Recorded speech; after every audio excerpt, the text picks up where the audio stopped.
Okay, good afternoon, everyone. I hope you are still feeling energized so that you can take in the profound Buddha Dharma. Okay, so this morning we talked about section 4, as you can see on the screen, which is about cyclical process and its cessation found in the law of dependent co-arising. We now turn to the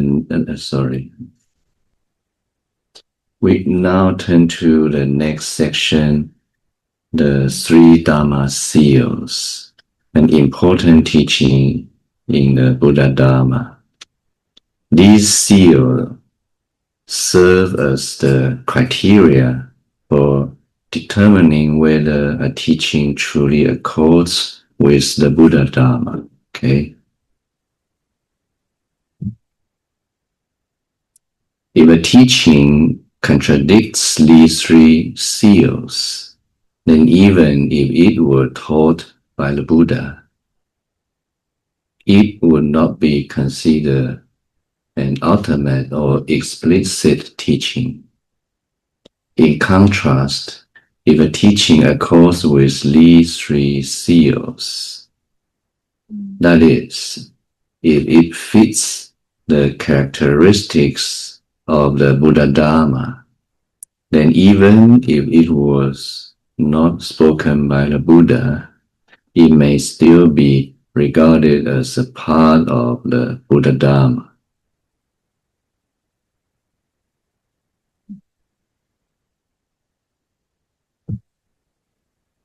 Dharma here refers to universal and definite principles. Seal means that which confirms something as correct and authentic.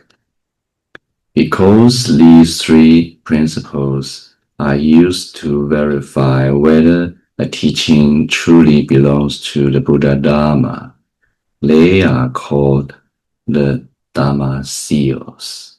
Okay. The three Dharma seals are stated as all conditioned things are impermanent. All phenomena are without intrinsic self, and nirvana is quiescent. Okay. Sometimes a further statement, all feelings are suffering, is added after all conditioned things are impermanent. With this addition, the teaching becomes the four Dharma seals. Suffering, however, is a value judgment made by the awakened ones regarding the world of sentient beings, and it is only one implication contained within the seal of impermanence. From the standpoint of the true nature of things and their principles, the three Dharma seals alone are sufficient. So sometimes we hear four Dharma seals, but actually three Dharma seals is enough. Okay.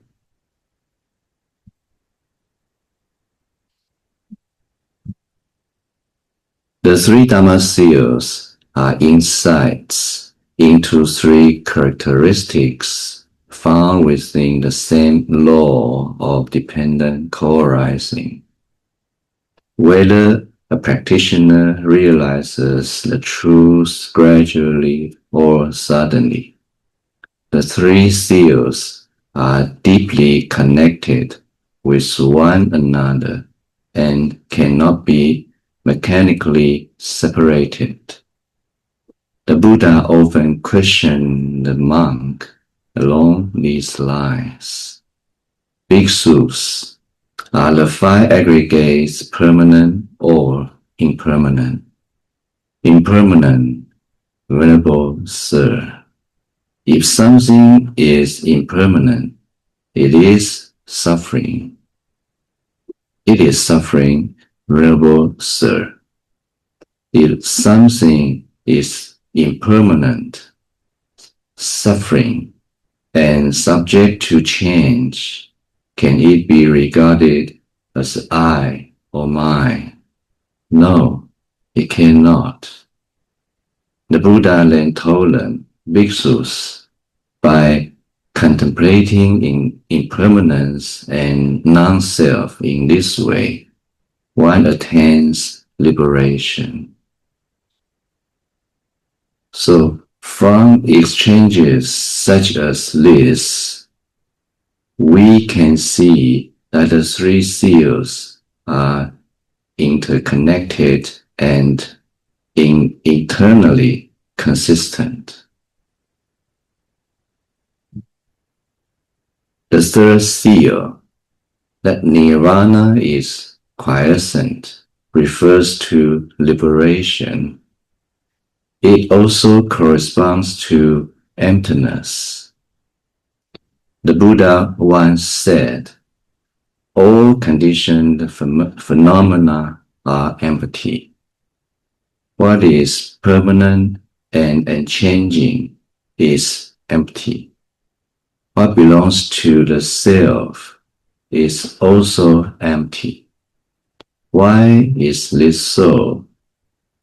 Because this is the innate nature. The true nature of all conditioned things is empty and quiescent. Because they are empty and quiescent, they are impermanent and without an intrinsic self, and therefore nirvana can be realized. This understanding is revealed through the meaning of emptiness inherent in the law of dependent co-arising. Therefore, the scriptures often speak of the law of dependent co-arising, which is connected to transcendental nature of emptiness. Here, emptiness refers to nirvana. Okay? Dependent co-arising itself is meant to reveal the meaning of emptiness. Emptiness can have the meaning of empty of intrinsic entity and the meaning of nirvana. By investigating dependently co-arisen phenomena and understanding its definite principles, one eventually realizes nirvana. This is both the method and the purpose of the Buddha's teaching on dependent co-arising. When the Buddha taught the three Dharma seals, he explained them in relation to sentient beings themselves. Sentient beings are impermanent, without an intrinsic self, and quiescent and empty in nature. In the non-Buddhist religions of India, it was commonly held that a permanent true self exists within the body composed of the five aggregates or apart from them. The Buddha, however, taught that sentient beings exist in accordance with the law of dependent co-arising, and as such, they are necessarily impermanent and devoid of an intrinsic self. Impermanence means constant change. In other words, whatever is born must eventually perish. Ordinary people think happiness comes from pleasant surroundings, or they consider a state of calm and peace, neither pleasure nor pain, to be secure and comfortable. However, according to the Buddha's wisdom, even this is still suffering. Okay? Here, suffering does not mean emotional pain, such as worry or distress, but refers to the fact of impermanence. All happiness and comfort are constantly changing.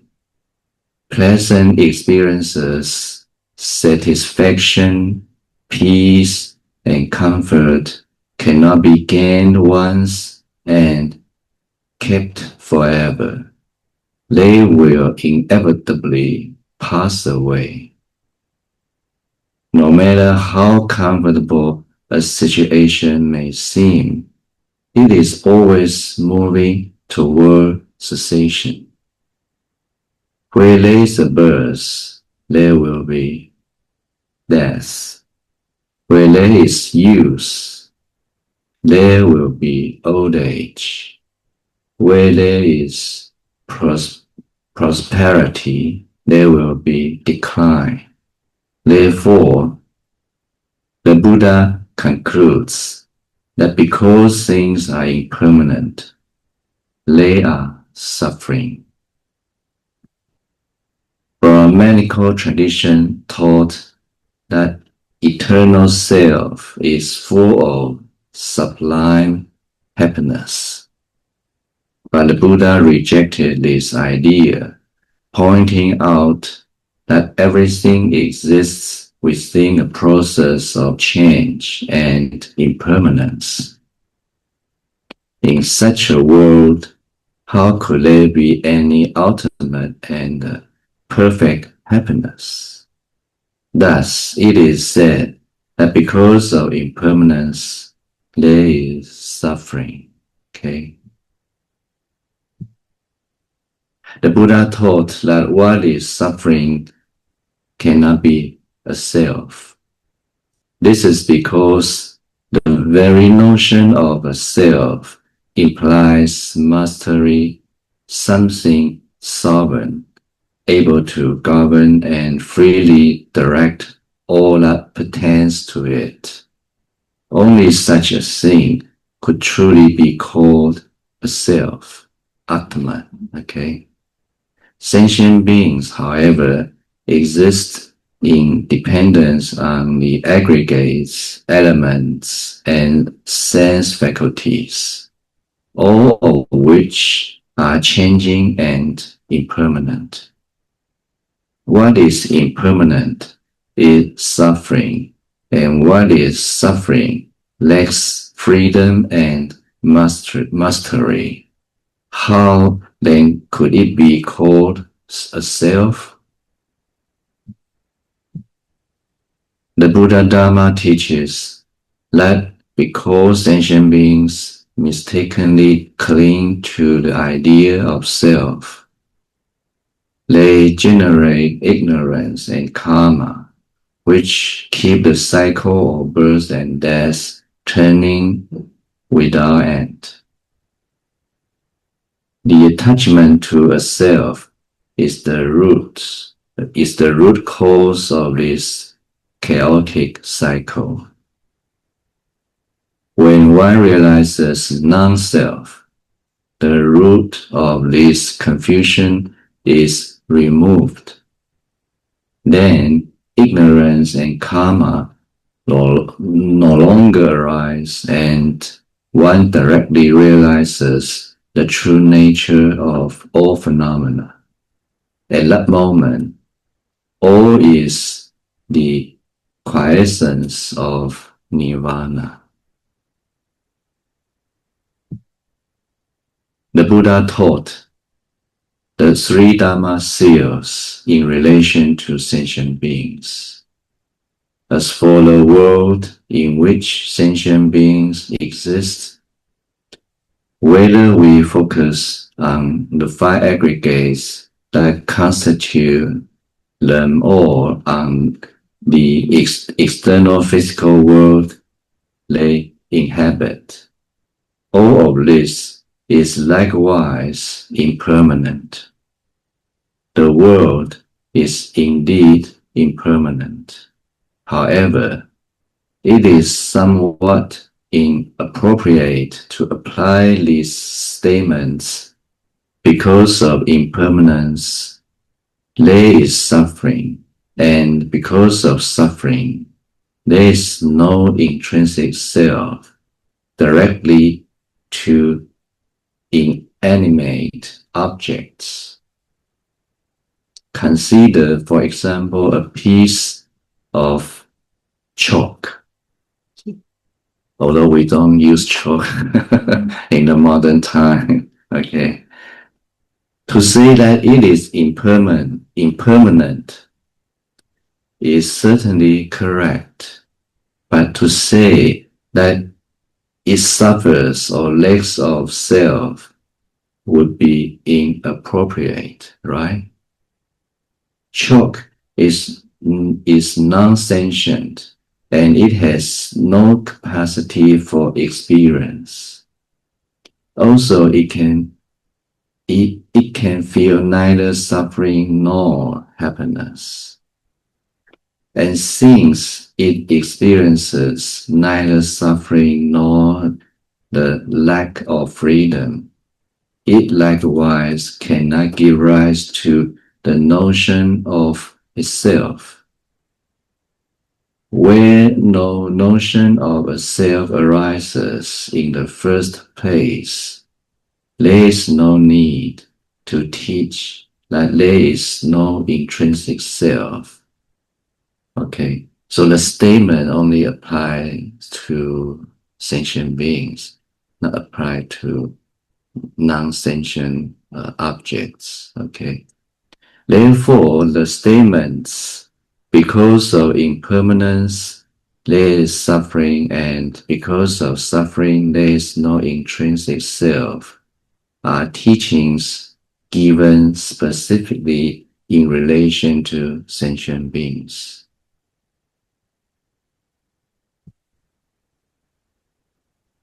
When the three Dharma seals are extended all phenomena, one approaches the Mahayana teaching that whatever is impermanent is empty. Emptiness means the absence of intrinsic entity, and this is the true nature of all phenomena. Since things arise from a multitude of conditions, they have no independent essence. That is, they possess no permanent, independent, or truly intrinsic entity. In this emptiness, all phenomena share one and the same universal nature. In the scriptures, this emptiness is also called the non-self of dharmas. The self negated in the teaching of the non-self of dharmas differs somewhat from the self that sentient beings cling to. Okay. In both cases, self means something real, permanent, and independently existing. But the self that sentient beings cling to further includes the sense of free agency and mastery, and it is in this respect that the two differ. Okay. From the aspects of something being real, permanent and independent. Sentient beings are without an intrinsic self and empty of intrinsic entity. All phenomena are also without an intrinsic self and empty of intrinsic entity. This true nature that is quiescent is precisely nirvana. Thus, the three Dharma seals: all conditioned things are impermanent, all phenomena are without an intrinsic self, and nirvana is quiescent, are universal truths that apply to both sentient beings and the external world. Sorry.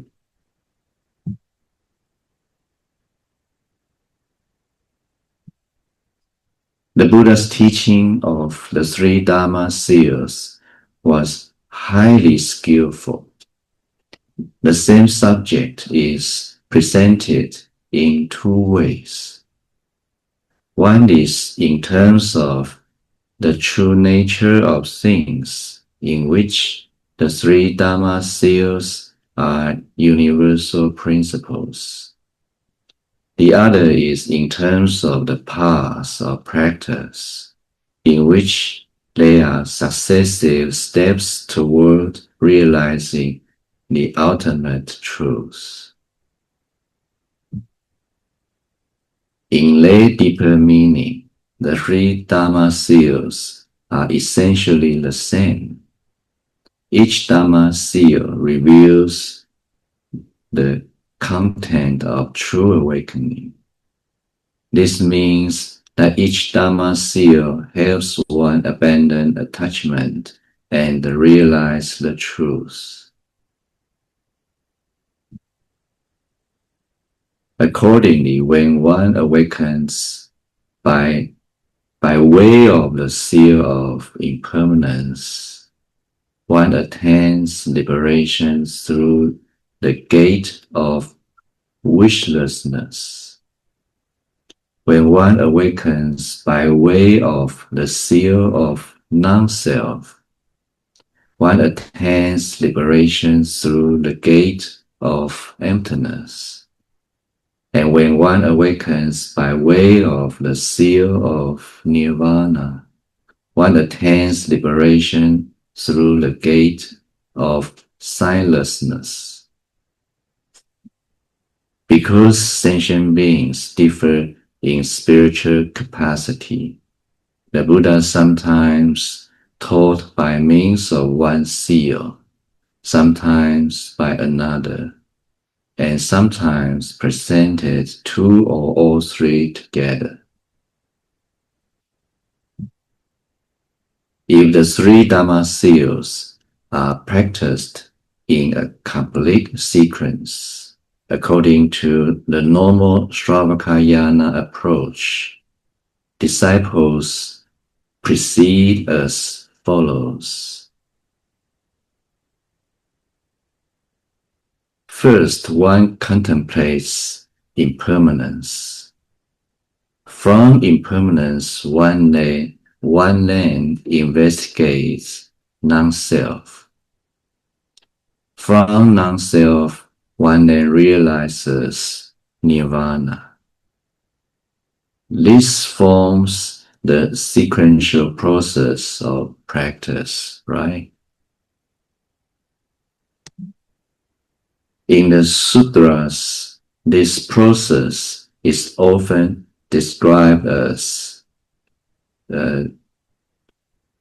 disenchantment, detachment from desire, liberation. This process is effectively practicing according to the three Dharma seals. That is, one observes that all conditioned things are impermanent, which leads to disenchantment with the world and the wish to leave it behind. When one becomes weary of suffering, one can understand non-self. Without attachment to self and possessions, one becomes free from desires and craving. When craving is abandoned, the afflictions also cease, and so one realizes nirvana and liberation. From this, we can see that the teaching of the three Dharma seals unifies many aspects: the true nature of phenomena and the process of practice, the subjective and objective facts and values. All of these are integrated into one coherent teaching. This is the unique and extraordinary teaching of the Buddha. In the exegesis on the great perfection of wisdom, Nagarjuna states that impermanence is the gateway to emptiness, and emptiness the gateway to non-arising. This explanation likewise corresponds to the sequence of the three Dharma seals.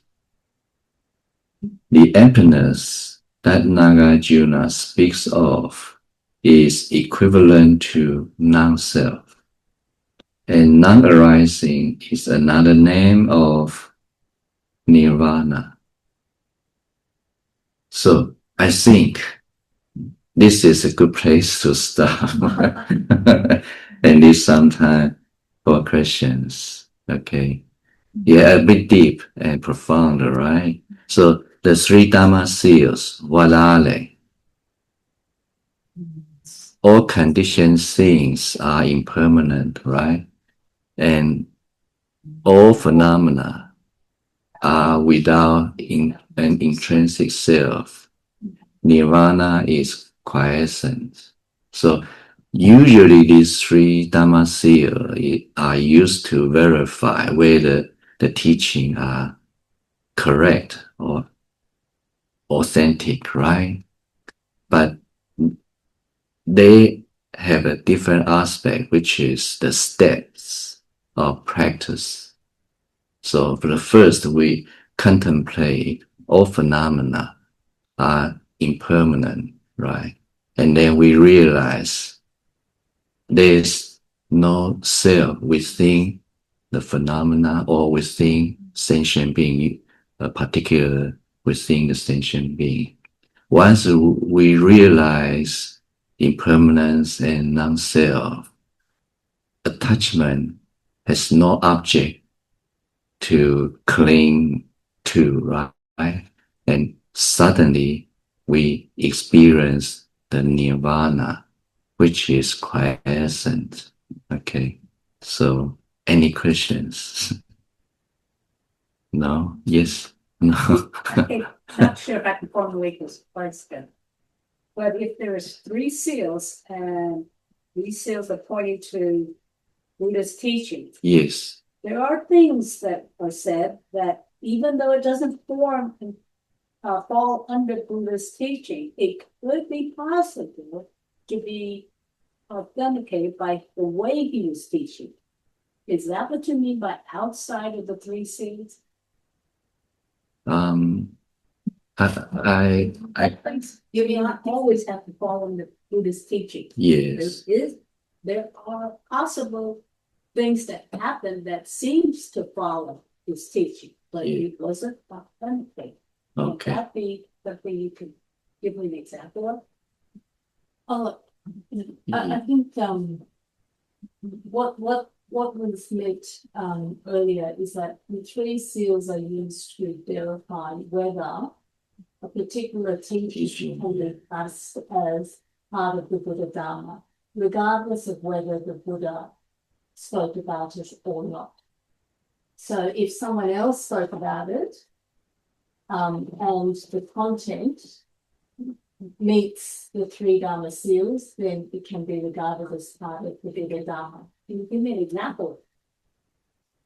Okay, yeah, I know. 说，但是可以 Yeah, we have different level of Buddha's teaching, right? We have teaching common to five vehicle. Have you heard of this? For example, 10 wholesome deeds. Okay, so it in the ancient India, it already taught in different religion. Okay, so this part, the Buddha just adopt the value of the practice into Buddhist practice. Okay, but we have different level of Buddha's teaching. Some are sort of how can I say not the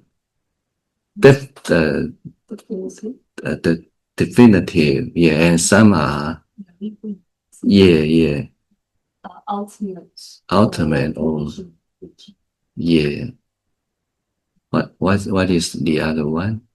ultimate or provisional. Provisional. Yeah. So provisional teaching is to is taught specific to a certain capacity of sentient beings because they can't really understand the sort of ultimate teaching. So we teach them something basic, yeah, and then gradually we lead the sentient being to progress up to yes, because some people don't accept non-self. You know what I mean? So we have Buddha nature teaching. Have you heard of this? Tathagata Garbha a few years ago. Yeah, this is for those non-Buddhist. We try to encourage them to learn the Buddha Dharma and tell them we have something similar. But actually, the Buddha nature means emptiness. Okay, so the teachings say within the sentient being, there's Buddha nature, right? It's something similar to self within the sentient being. But it is true that emptiness, how can I say, exists in all phenomena. Can you understand? And so it includes within all sentient beings.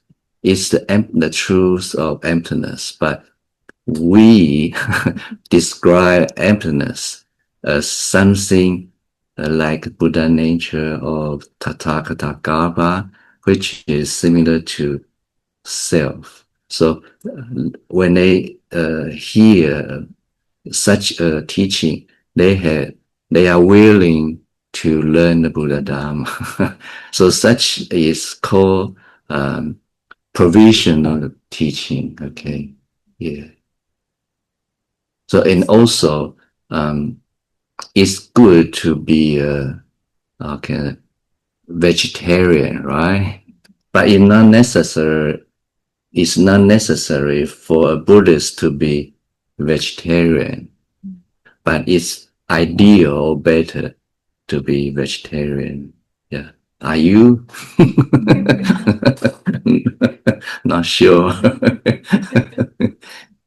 Yes. Yes, please. So the third Dharma seal is all nirvana are quiescent. Yeah. What exactly does quiescent mean? Yeah. The other term we usually use still or peaceful. Yeah. So is that It's a, acceptable term, quiescent? Because this is first time I've used. okay, so Yeah.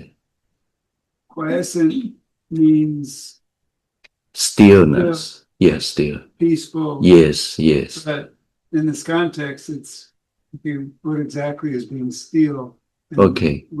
and I guess quiescent is kind of a fancy word, Fancy word. Okay. not commonly used. Okay. Yeah, yeah. So stillness Yeah. is more common. Yeah, yeah. This is just by AI. So, so I try to use and receive your feedback. So quiescent, still, and peaceful is to describe the status where the practitioner realize the truth.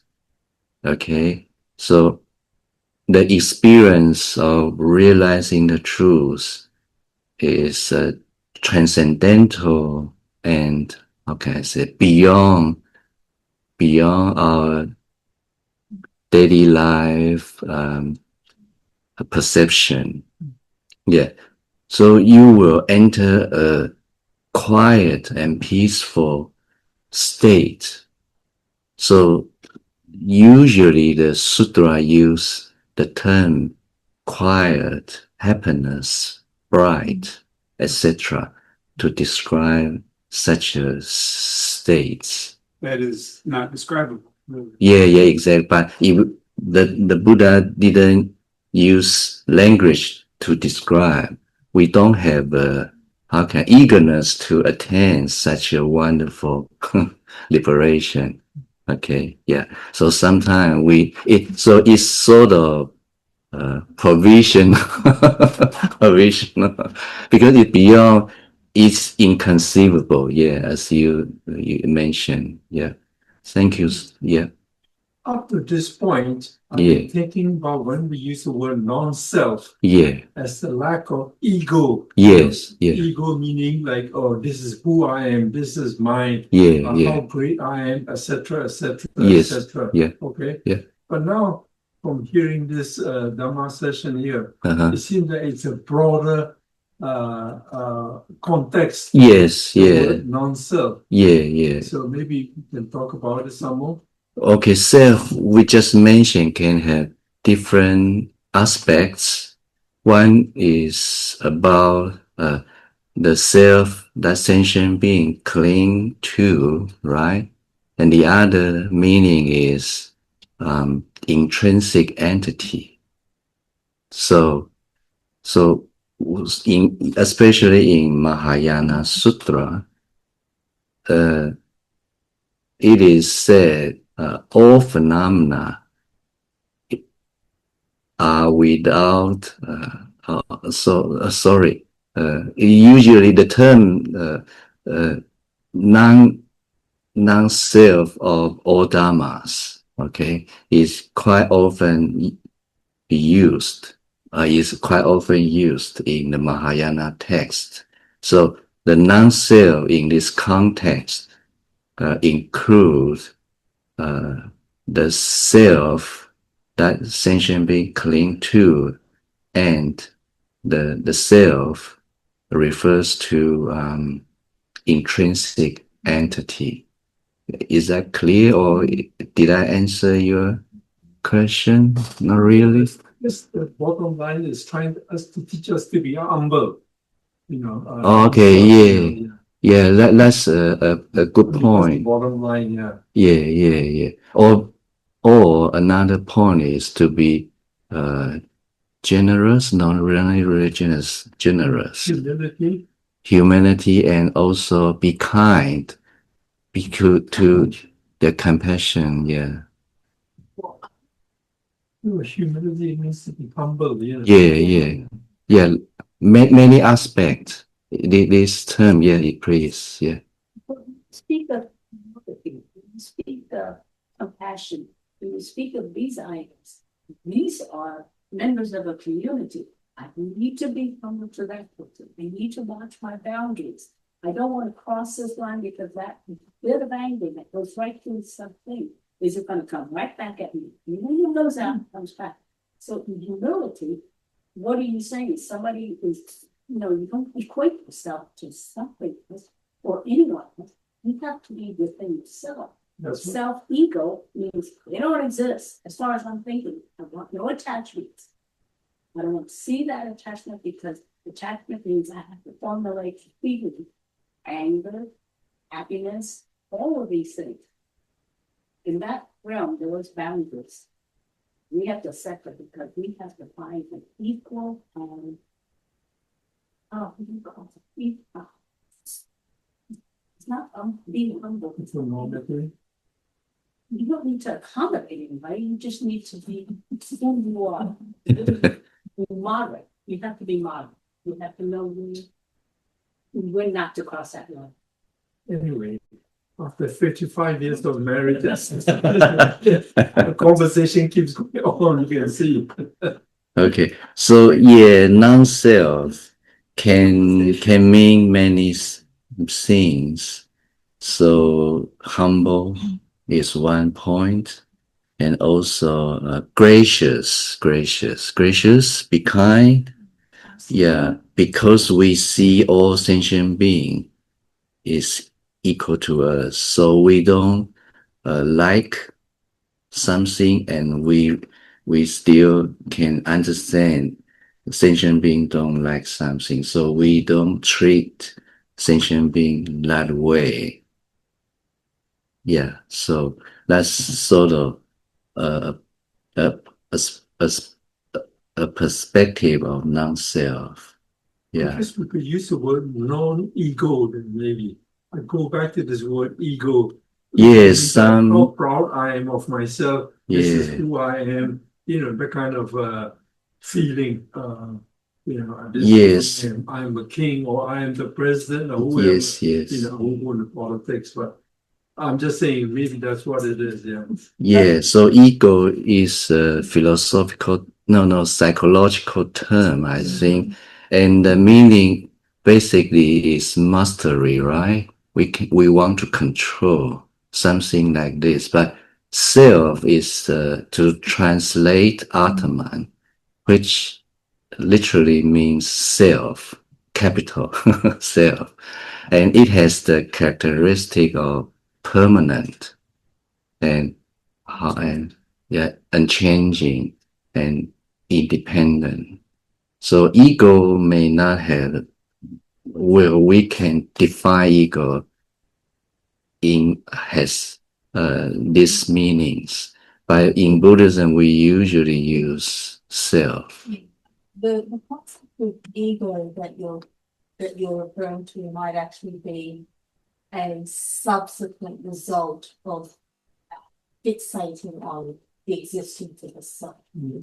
So because there is this self that you think exists, therefore you then start to have attachment to it, and the arrogance comes out, that ego then comes out in something. So that's why when you talk about humility and all that, that only counteracts the egoistic aspects, Exactly. the arrogance aspect. Exactly. But in Buddhism, when we talk about not even clinging to a self, fully understanding there is no self to cling to, that's at a deeper level. Yeah, so sometimes people use no I, no my, something like this, because self has many different aspects. So the important point is to destroy the attachment to something real, independent, and permanent, because all attachment arise because of this idea. So once we abandon such an idea, we then can free from defilements, etc., and we experience or attain the nirvana, which is quiescent. fancy words. Okay, I think it's time we should finish the class. So if you have any further question, you are welcome to ask after class. Okay, thank you so much for your attention and patience.